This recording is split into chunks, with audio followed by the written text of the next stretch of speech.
Hey everybody, welcome to another Chippa in the third person morning commute video log, as it were.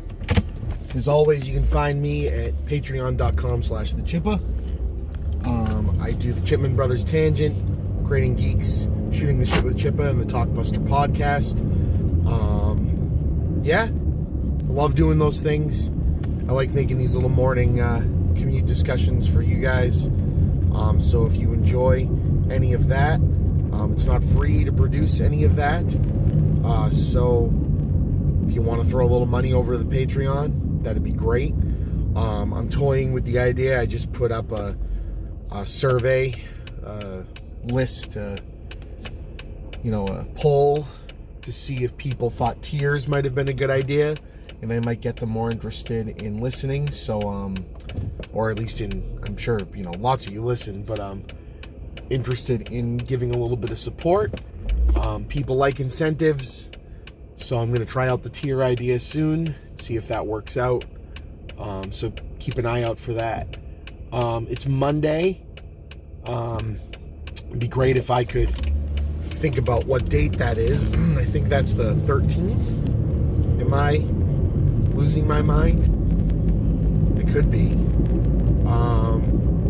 Let's call it the 13th. It was Mother's Day weekend, so happy Mother's Day to any mothers out there, any people who are missing mothers because they don't have them, anybody that acts as a mother to somebody. Happy Mother's Day. It was a great weekend for us. Went out to breakfast with my wife and her dad. Their mother has been gone since 2012. We get together in the morning for breakfast. We took my mom, and my wife was there, so there's two mothers in the room, out for dinner at the Hardcover, which anyone who lives around here is a really cool, old-fashioned, classy steakhouse. Older New England kind of restaurant kind of place, baked seafood, steaks, all that. It's really good. I recommend it if you're from the area. With that, what else did we do this weekend? Well, I have, since I had my daughter Ava, we had my daughter Ava, she's 3.5 years old, I went to a thing at Beverly Hospital, which is the hospital that we delivered Ava at, called Daddy Boot Camp. And the idea of this is, there's tons and tons and tons, as there should be, of classes and things available for mothers who are the ones actually going through the biological change of actually being connected to a child, growing a child, carrying a child, delivering a child, right? There's not a ton there for if, there is a husband or a guy or a significant other in the seat next to them, and support system, as an advocate, as we like to put it. There's not a whole lot out there for them to get them ready. The old school idea is, hey, dads should just know. No one else is smarter than me. It's an interesting, old-fashioned kind of thinking, if you get where I'm going there. And it's changed. We're very much involved. I'm luckily able to be the sole breadwinner for my family. That is not common at all. We're very lucky. It's very hard. It's another reason why I'm doing these things, to give us a little bit of extra help in that respect. But it's a choice that we made, and it works for us, and it doesn't work for everybody. But still, whether both people are working, whether the mom's home and the dad's working, or the dad's home and the mom's working, there's not so much that goes through our role and what our role can be. And also, dads, as a rule or as a stereotype, are not as open to talk to other people about this stuff, not as open to go out and find information. They're more in the, I should already know this ballpark. And so they do this Daddy Boot Camp to kind of give an open forum, without, even if you go into like the Lamaze classes and the other preparation things that are meant for both people, it's not necessarily the same as sitting in a room with a bunch of just guys or just people who are going to be in that role, and all of a sudden you have an open forum to talk about what's actually scaring you. Your kids, one of the guys, their kid was due imminent, right? Like Monday. Some of them are a week or two or a month out, right? This is what's actually freaking you out about the situation. What do you really need to be thinking about? Are you prepared? What's your role in the delivery room? What's your role as soon as you get home? And the whole thing about it is being an advocate. It's being a gatekeeper for the person that's actually going through the traumatic experience, to take some of that pressure of making quick decisions and whether or not you're going to follow the birth plan, or whether or not she wanted drugs, or she wanted this, or she wanted that. You take all of that on. You take that cushion. You take those punches coming from both ends to be the emotional and gatekeeping and rock support for the person that's actually going through the physical pain and suffering. And the reminder that I give them too is, we instinctually go through a biological change. There's something going on chemically in our heads. I take it, when a dad hears a baby crying, I'll turn the sound on in the room of a baby crying at one point. A reason a lot of arguments can happen in this situation is we instinctually have a fight or flight mentality that goes on. We need to protect. We need to protect by fending off. The mother's instinctual, or at least the side that carries the child's instinctual thing, is often a nurture, a protection. So you have nurture and protection mixed with fight or flight. Those two things when there's a situation. What do I do? Me as a dad, I find it often. You immediately go to 11, and it can make, if you don't recognize that it's not that either of you are doing something wrong, it's just how biologically you're wired. If you can recognize that and kind of accept it, and kind of both be focused on the fact that we both know that this is how each other are going to react, it helps diminish. It doesn't get rid of, but it helps diminish that. And so kind of giving these guys that background is something I'm really proud to be a part of, because I went to it. I started coming back as a veteran. They really lean hard on this Army correlation, which I have no background in, so my thing's a little bit different in how I teach it. But I started going back as a veteran with my daughter, and then a veteran with my son. And the guy who's been the sole person running the boot camp has been doing it for about 2 years. And I came back a lot as a veteran, started coming earlier. I ended up helping him make a syllabus for the class, and they asked me to come back and be an instructor. So this was my first solo class, and I absolutely loved it. It was 4 hours. I ran the daddy meetup group afterwards, where the guys would come that are veterans with kids. We sit there and talk and share stories, and it was just wonderful, and I can't wait to do it again. Really proud, and shout out to Beverly Hospital, the Daddy Boot Camp. If any of you guys are going to be fathers soon, or know fathers that this could help, that are in the area, Beverly Hospital, I'm sure they have the info on their website. If you go there, I'm sure they have the info around the people. The lactation and nursing consultants on the delivery floor are the ones that run it. If you're not from the area, check and see if a local hospital does this. This is kind of a newer thing. Obviously there's some things in my mind that I think could improve it and make it better. There's stigmas that come with man versus woman, and shouldn't it be the person doing the support? They kind of lean heavily on no, this is a thing for guys. I think there's some changes that could be made there, but at the same time, I'm happy to do it. I'm happy to be part of it. So there's that. So anyway, that's what I did over the weekend for the first half. Before I get into the second half, we have, this has become a podcast for pretty much every time I mention something about Avengers Endgame. I mean, it's what's in the news, right? And it's what's on my mind.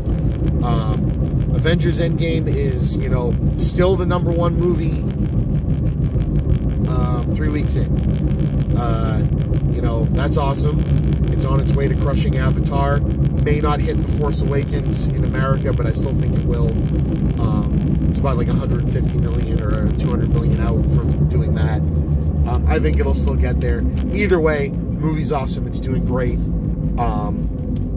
But cool thing, and I can see, the Marvel Disney gears turning, especially with the people starting to go, are they going to be able to catch Avatar and all this?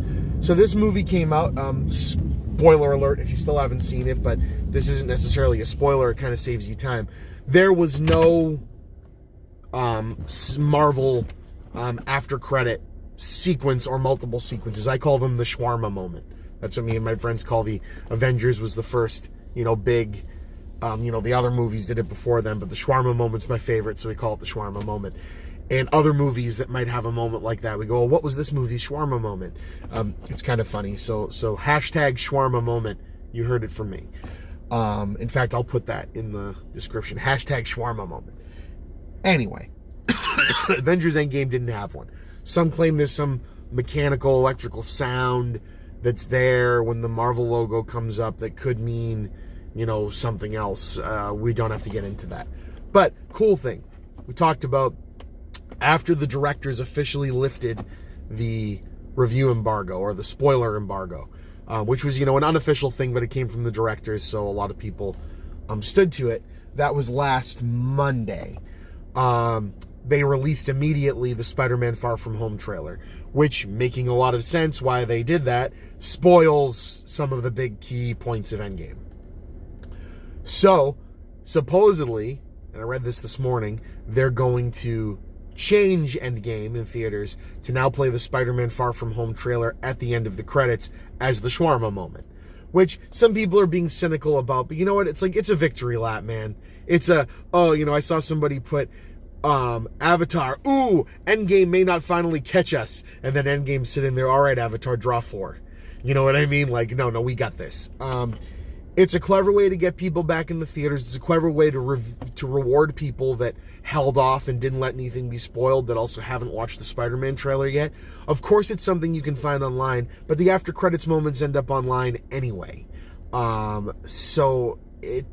I think it's kind of cool. They're going to have Tom Holland, like he did the little spoiler thing for the trailer when they released it online of this is going to have spoilers for Endgame. If you don't want to be spoiled, don't watch it. He's going to come at the beginning of the movie, I guess, and do a little don't forget to stay after the credits.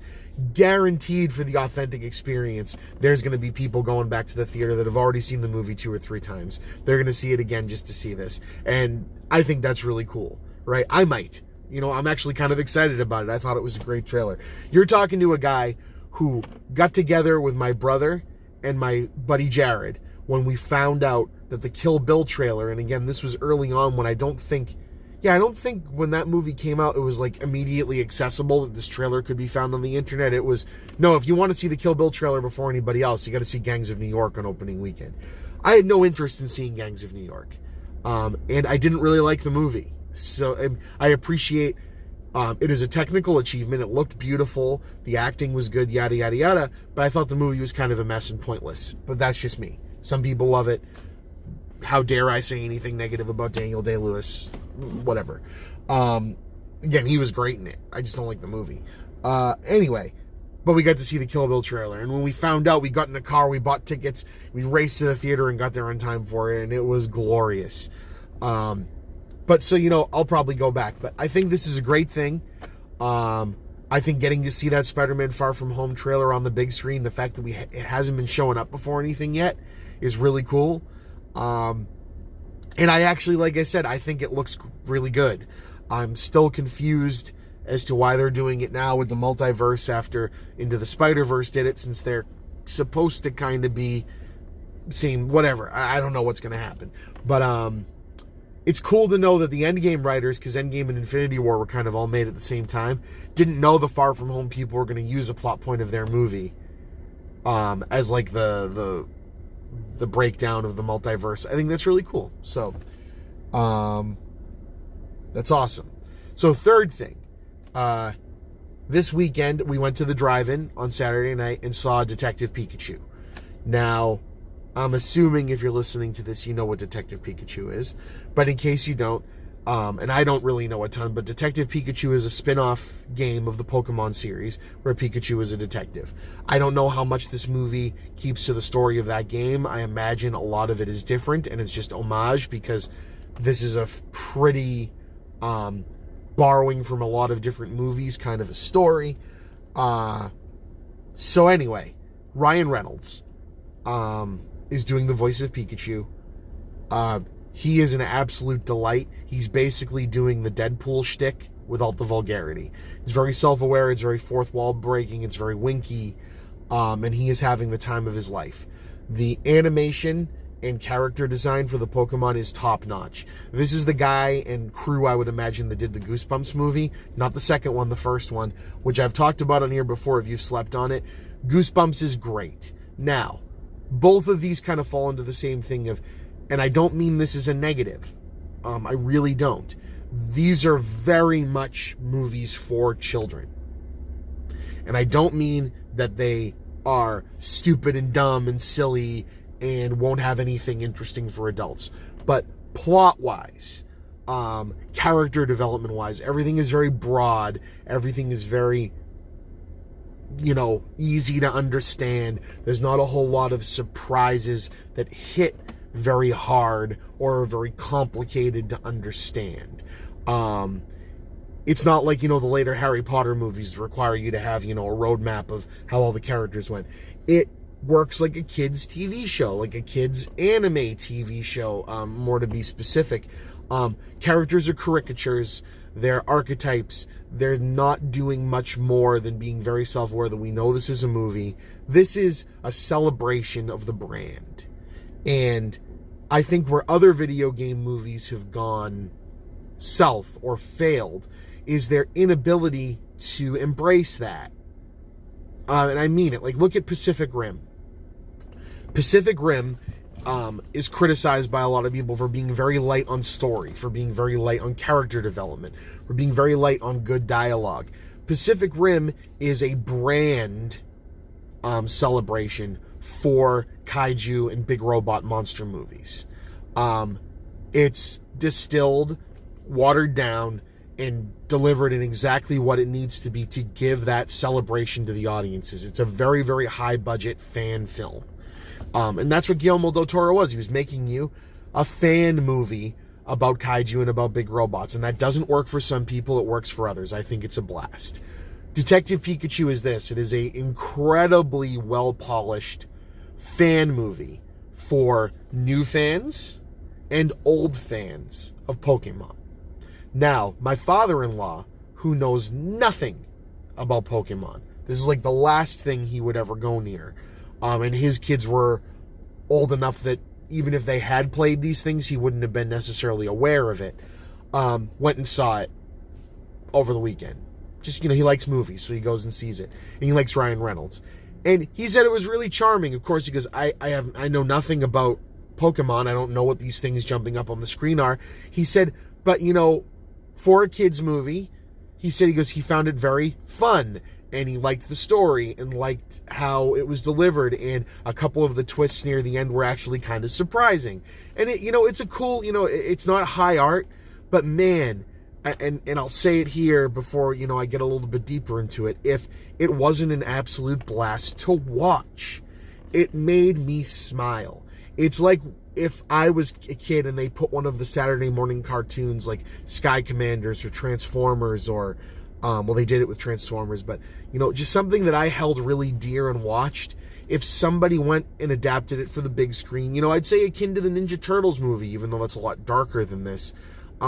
They took it and treated it with respect and adapted it to the screen and turned it into something kind of new, in some respects. But the entire thing was meant to be a wink and a look at me to say, hey, we get it. Like I've said before, then gaming, welcome to this community. And my brother touched on an interesting thing that he noticed, how the main character of the movie basically goes through an arc of, I was really into Pokemon when I was little, but then life-shattering event that split me apart from my dad, which is the reason why my dad leaned heavy into his work and why I stayed with my grandma, kind of turned me off to the whole thing. And now as an adult, I'm going through an adventure that reminds me of how much I really loved Pokemon. Very much speaking to the, late 20s to mid 30s to early 40s group that played Pokemon when it was originally out, that have kind of not really liked maybe didn't like the direction things have gone, are a bit in the hipster crowd of, oh, it's popular now with, Pokemon, the mobile Pokemon game, and I'm just going to stand in the corner here and be angry that all these newbies are getting into it. And this movie is connecting all of them. It's impossible, even as a fan on the sidelines. My only Pokemon experience is knowing that they existed, because my cousin was way into it when I was little. So knowing like the main ones, Pikachu, Charizard. I worked at a Blockbuster when this shit was all coming out. But also the mobile game, so I know the names of them. So when they pop up on screen, oh look, it's Bulbasaur. Oh, look at this, But imagine an audience full of people who live this, who breathe this. This is not talking down to them. Now, is it just a cash grab to get them to buy more stuff? Absolutely. So is the Lego movie. Doesn't mean it couldn't have been well made. I loved it. So is anything Star Wars. It's always been that. Those of you that are angry that a big company owns it now and are putting it out there, and all of a sudden now it's wrong that they're trying to make money off of it, fuck off. That's what it's been the whole time. So you can either accept that you like it, accept that you don't like it, but don't be mad at it that it's just trying to make somebody money, because that's all any of us are doing. That's what I'm doing right now. I'm enjoying talking to you guys and like making this, but make no mistake, the content is a brand, right? That's what I'm trying to do. And I might be shitty at it, but that's what I'm trying to do. So anyway, back to Detective Pikachu. So, is it a great film? No. Is it a underutilized, underwritten film? Absolutely. Is it a bad film? No way. This is a charming, wonderful cinematic experience. I laughed. I loved how it looked. Even though the characters were underwritten, I really liked all of the child actors in the movie, or teenage, early 20s actors. They were all great. They interacted with the Pokemon in a way that made sense. They did some great world building at the beginning to let you know where we're living, what it means. Ryan Reynolds is absolutely stellar. This guy has turned his career into something even more than we could have imagined it originally was.